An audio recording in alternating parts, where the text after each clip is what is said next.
Your Excellency, welcome to RTK, and thank you for speaking for us. It's my pleasure. Good morning. Dobry večer. Thank you.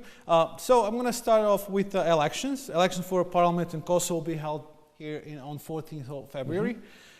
In the time of COVID pandemic, in the time of ongoing European integrations and future agreement with Serbia, it seems that these elections are one of the most important for Kosovo. Am I wrong? I think it is an important election for Kosovo. And I and my Quint colleagues put out a statement yesterday in which we encouraged all of the parties that are running and everybody else who is involved in holding a successful election to bring down the temperature, because things are very emotional now, and focus on the need of the people of Kosovo to have the opportunity to have their voices heard through their votes, and also the importance of the parties talking about what their policies are going to be. You know, that often is drowned out by the noise of all of the politics. But it's important that the people of Kosovo, all the people of Kosovo, understand what the parties intend to do to improve the lives of all citizens. So, independence of the Kosovo Central Election Commission, we saw some challenges in the verification process. Your embassy and other embassies, the Quint embassies, were very active on that question. I'm confident that the Central Election Commission and the other institutions are capable and prepared to ensure that there is a free, fair, safe, and peaceful election. And it must be held on schedule on February 14th. And I have no reason to think that that won't be the case. International observers, including my embassy, have a role to play before Election Day, on Election Day, and afterwards to ensure that there is a free and fair election. But the fundamental responsibility belongs to the institutions of Kosovo, the political parties, the media has an important role to play, and all the citizens to make sure that democracy is protected. You know, Marco, I should add, we've just seen in the United States a very dramatic challenge to American democracy. I mean, the most severe challenge in my lifetime. And the struggle is not over to ensure the safety of American democracy, but as President Biden said at his inauguration, democracy has prevailed. The institutions did their jobs. The Congress certified the results of our election. The courts did their job, even though there were all kinds of rumors about political pressure. Everybody did what they needed to do to protect our democracy. But it's a reminder that even for a country like the United States, which is more than 200 years old, democracy is fragile. And we all have a responsibility as citizens of our own countries to play our role to protect our democracy. Yeah, that's for sure. So Brussels talks and then Washington agreement. We saw some progress, especially when the both delegations of Kosovo and Serbia met in Washington and made an agreement. We saw some also the improvements and on implementing the talks and the agreement, but still more to come. Also, one of the things that our viewers are also interested in the Association of Serbian Communities in Kosovo. What do you expect from all those processes? So, in his confirmation hearing before the United States Senate last week, Tony Blinken, who is President Biden's nominee to be Secretary of State, said that he applauded the work that had been done under the Trump administration on Kosovo, Serbia. This is in the context of answering the question, which everybody is asking, are the Washington agreements still in effect? Does the Biden administration plan to build on the work of the previous administration? And the fundamental answer to both those questions is yes, we consider the Washington agreements in effect until some possible change possibly could be made in the future. And I expect that we will continue to build on the work that's gone before. You know, Marco, it's very important for your viewers to know that the fundamental strategic goals of the United States for Kosovo and its neighbors remain the same whether Democrats or Republicans control the government. I think we can look back at the last 20 years and agree on that. What do we want? We want peace within Kosovo, among the communities in Kosovo, and peace between Kosovo and its neighbors. We'd like to see better economic integration between Kosovo and its neighbors. We'd like to see more economic opportunity for all citizens of Kosovo, and we'd like to see a strong commitment to rule of law, to fighting corruption. Those are all things that Republicans and Democrats agree on. Now, in the weeks and months ahead, I am sure there are going to be intense discussions in Washington about the specifics of our Balkan policy. Do we want to maintain this or that initiative? Do we want to start new initiatives? And my embassy is part of that discussion. But I think that overall, people should be confident that we want to build on the successes of the past.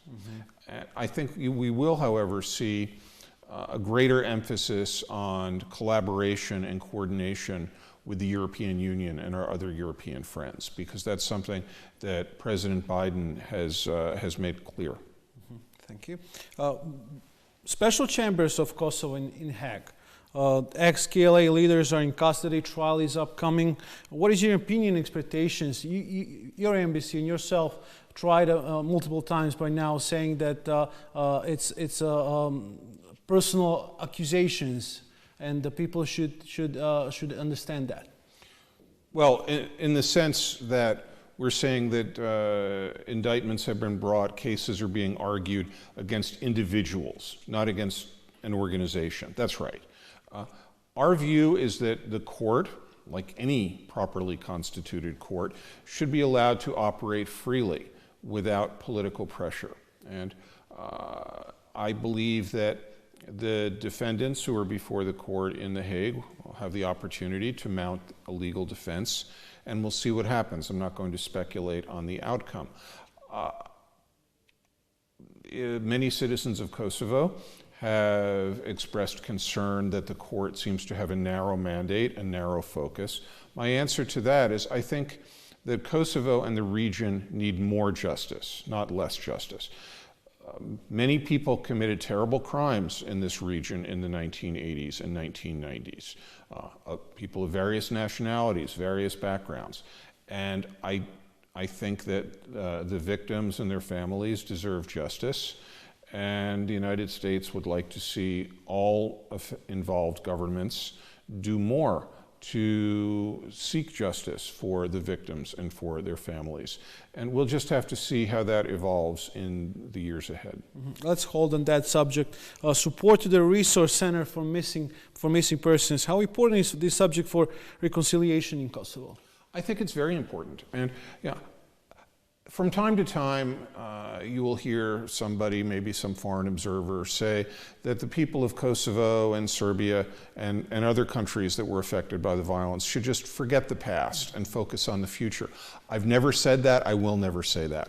I don't think that you can move ahead towards a better future, especially a future where representatives of different communities have to truly live together as neighbors without honestly looking at the past. And that's true in my country as well. So I think it's important that members of different communities and civil society organizations as well as governments continue to try to find the truth about all of the missing persons cases. And I think this is one area where when I sit down, and my wife and I have sat down with representatives from missing persons organizations and just ordinary citizens who've lost somebody, or someone is gone and they don't know what happened to them.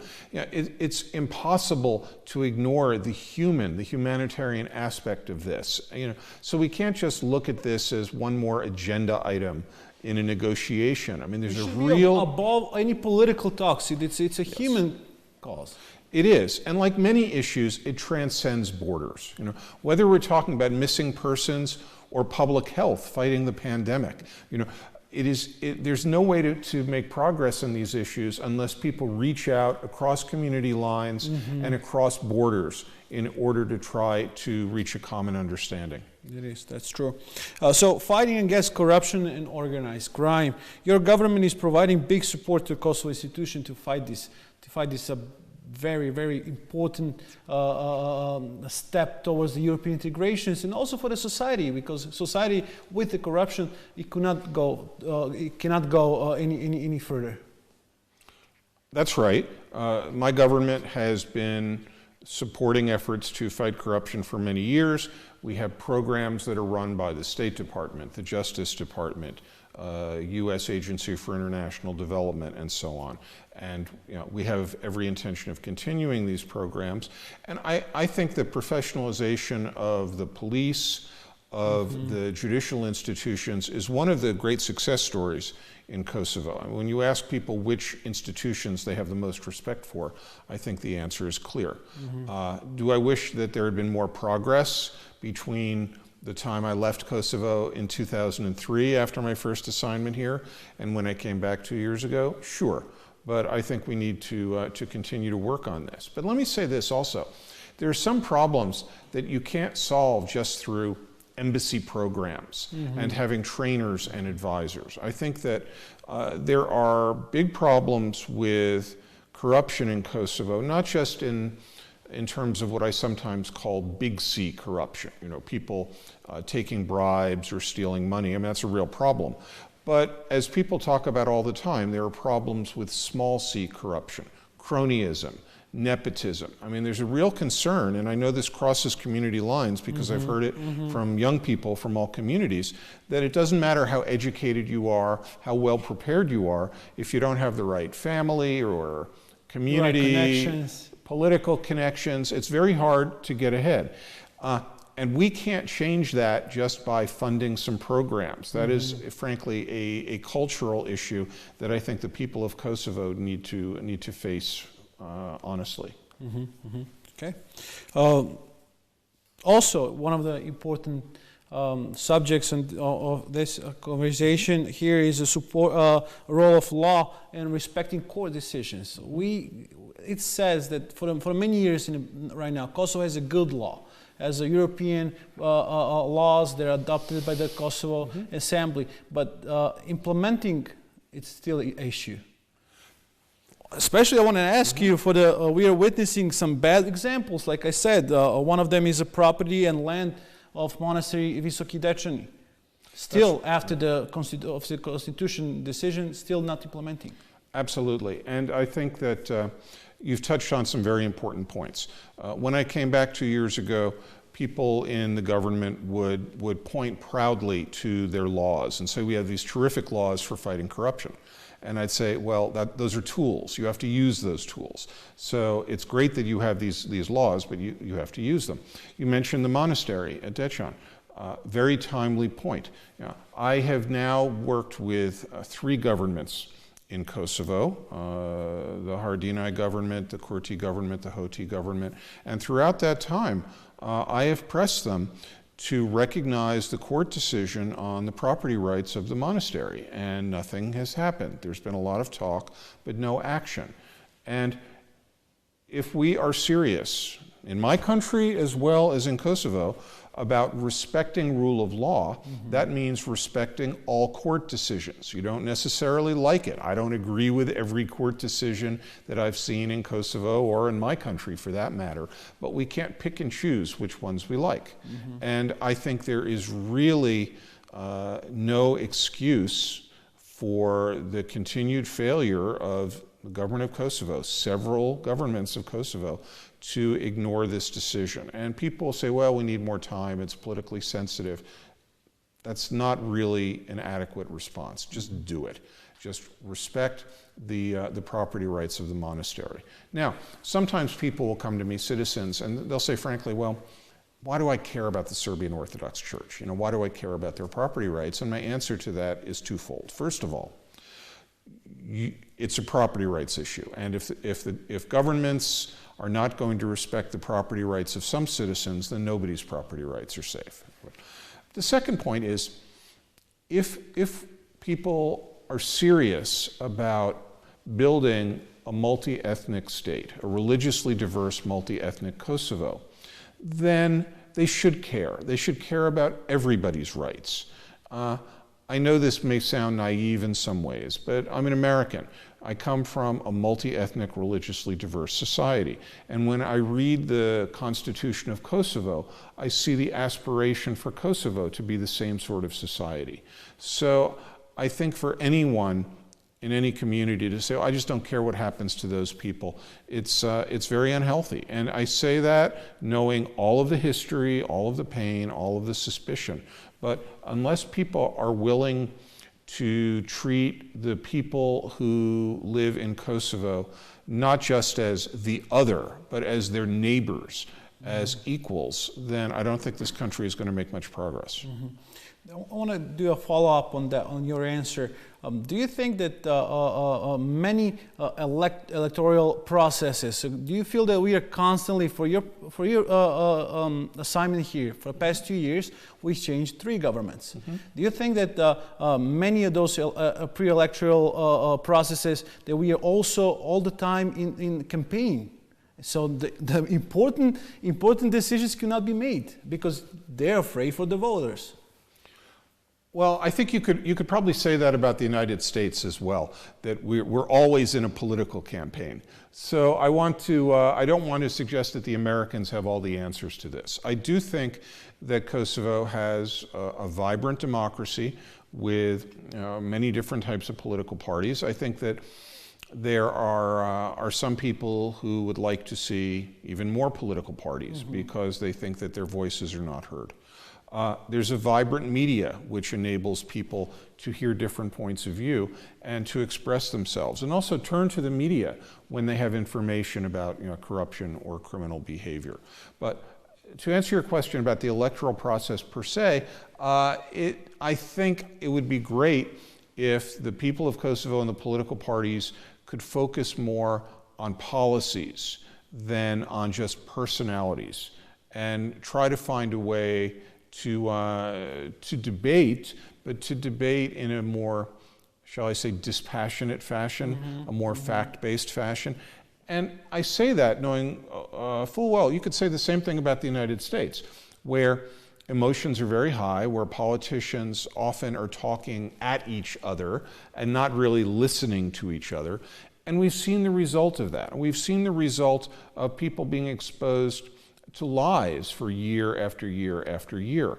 And I would hope the people of Kosovo, who almost everybody seems to admire the United States and pay a lot of attention to the United States, I would ask that you learn from our failures and our setbacks as well as our successes, and do everything you can, whether you're an ordinary citizen or a member of a political party or a member of an institution, to try to put the politics and the emotion aside and focus on governance and the future of the people of Kosovo.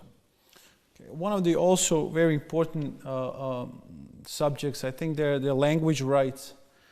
Because when you do not respect the language rights, it follows with a different kind of disrespectful manners, and that they're including not one community but many communities.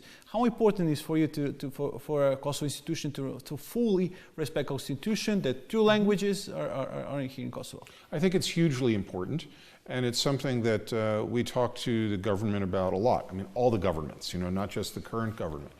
And I'm glad you raised this point, because it's something that I was concerned about when I left Kosovo in 2003. And you could see even then, let's be frank, very few members of the majority community were interested in their children learning Serbian. But also, I wasn't meeting Serbian citizens of Kosovo who were interested in their kids learning Albanian.